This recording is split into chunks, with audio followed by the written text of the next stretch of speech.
LIS की शानदार दुनिया में आप सभी का स्वागत है।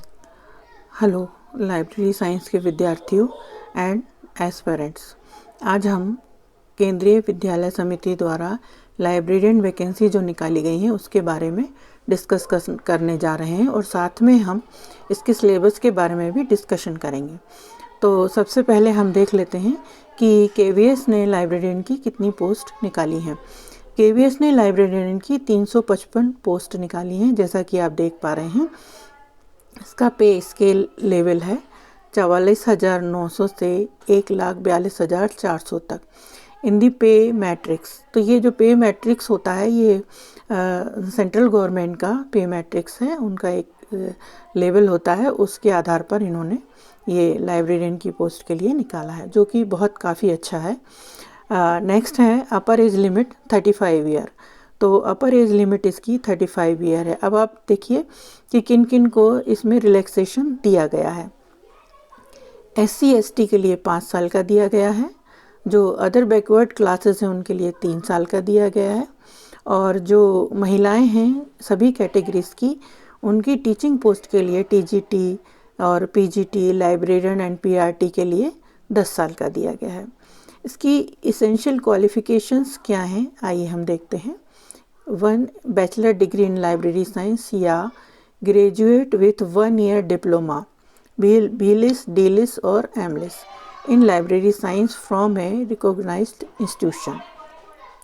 तो किसी भी रिकॉग्नाइज्ड इंस्टीट्यूशन से BLIS की डिग्री होनी चाहिए या ग्रेजुएट के साथ 1 ईयर डिप्लोमा किस किस में, BLIS में, DLIS में या MLIS में, जो लाइब्रेरी साइंस के अंदर होना चाहिए। सेकंड है working knowledge of Hindi and English. Hindi और इंग्लिश में वर्किंग नॉलेज होना आवश्यक है। डिज़ायरेबल क्या है, कंप्यूटर की नॉलेज होना बहुत ज़रूरी है। The computer based test for recruitment to the notified post of assistant engineer finance officer PGT TGT librarian will be conducted. जो CBT टेस्ट होता है यानी कि कंप्यूटर बेस्ड टेस्ट होता है, उसके द्वारा आपका ये एग्ज़ाम लिया जाएगा।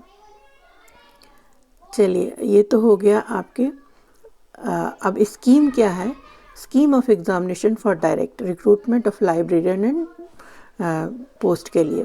तो आप देखिएगा कि इसके 100 रिटन टेस्ट के 180 मार्क्स हैं, जो objective type multiple choice questions होंगे। 180 objective type multiple choice questions होंगे। ध्यान रखिएगा, carrying 1 marks for each question, प्रत्येक क्वेश्चन 1 मार्क्स का होगा। The duration of written test will be 180 minutes, जो 180 मिनट्स का समय आपको दिया जाएगा। तो इसका हम लोग देख लेते हैं कि किस टाइप के क्वेश्चन आएंगे। पार्ट 1 का है प्रोफिशिएंसी इन लैंग्वेज, आप इंग्लिश लैंग्वेज या अन्य लैंग्वेज में कितना परफेक्ट है। इस पे कितने मार्क्स, 15 मार्क्स के क्वेश्चंस आएंगे। ठीक है। नेक्स्ट है हिंदी में। इंग्लिश में आएगा reading comprehension, word power, grammar and usage, जो जनरल पूछे जाएंगे। बी पार्ट है इसका जनरल हिंदी, पठन कौशल, शब्द सामर्थ्य और व्याकरण एवं प्रयुक्ति। इसके 15 मार्क्स होंगे। तो आपके पार्ट 1 में 30 मार्क्स का ये पार्ट 1 है। पार्ट 2 जो है आपका 50 मार्क्स का है। इसमें आपका general awareness, reasoning and proficiency in computer, यानी कि आपके जनरल अवेयरनेस के क्वेश्चन पूछे जाएंगे, कुछ रीजनिंग के पूछे जाएंगे और कुछ कंप्यूटर के पूछे जाएंगे। तो इसलिए ये 50 मार्क्स का पार्ट 2 है। तो इसमें आपको देखिए सबसे पहले general knowledge and current affairs का आपको 20 मार्क्स का क्वेश्चन है। नेक्स्ट है रीजनिंग एबिलिटी, आपको 20 मार्क्स की पूछी जाएगी और कंप्यूटर लिटरेसी आपका 10 मार्क्स का होगा। अब आप आ जाइए सब्जेक्ट सिलेबस पर कि आपका सब्जेक्ट जो है विषय बेस्ड होगा 100 मार्क्स का और 180 क्वेश्चंस पूछे जाएंगे, टोटल 180। चलिए अब हम सब्जेक्ट सिलेबस देखते हैं। इसमें यूनिट 1 है foundation of library and information science. इसमें आपका यदि आपने बीलिव और एमलिव किया है तो आपका जनरल टाइप के क्वेश्चंस हैं जो बहुत नुकसान आपको पढ़ना ज़रूरी है। जैसे library as an social institution, क्या लाइब्रेरी सोशल इंस्टीट्यूशन है, सामाजिक संस्था है। इसमें आपको पढ़ना पड़ेगा ओरिजिन, ग्रोथ एंड डेवलपमेंट। तो social and historical foundation of library, different type of libraries कौन कौन सी होती हैं, लाइब्रेरी के प्रकार क्या हैं, और इसमें यूजीसी का क्या रोल है एकेडमिक लाइब्रेरीज में, ये आपको जानना आवश्यक है। इसके बाद नॉर्मेटिव प्रिंसिपल हैं लाइब्रेरी साइंस के, जिसमें 5 लॉज हैं और 5 लॉ को किस तरीके से हम इम्प्लीकेशंस किए गए हैं, मतलब किस तरह से लागू किया गया है वो देखना है आपको। और इंडिया में लाइब्रेरी का विकास कैसे हुआ, बड़ौदा पब्लिक लाइब्रेरी सिस्टम के स्पेशल रेफरेंस में आपको बताना होगा या उस पर क्वेश्चन पूछे जाएंगे। Library cooperation and resource sharing और लाइब्रेरी नेटवर्क पर क्वेश्चन पूछे जाएंगे। Law relating to libraries and information, इसमें लेजिस्लेशन आता है जिसमें महाराष्ट्र पब्लिक लाइब्रेरी और Madras public library, delivery of book act and copyright act, IPR यानी कि इंटेलेक्चुअल प्रॉपर्टी राइट, ये इसमें इम्पॉर्टेंट होते हैं। नेक्स्ट है लाइब्रेरी एंड इंफॉर्मेशन प्रोफेशन, इसमें प्रमुख हैं librarianship as a profession, ethics, professional association and their role, FID, IFLA, ILA, LA, ALA एंड ISLIC, और national and international library associations जो होते हैं इनके बारे में क्वेश्चंस आपसे पूछे जाएंगे। Promoters of library and information services, तो एक नेशनल लेवल पर है RRRLF एंड एक इंटरनेशनल लेवल पर है यूनेस्को, तो इन दोनों पर क्वेश्चन पूछे जाएंगे, आपको इनको पढ़ना आवश्यक है।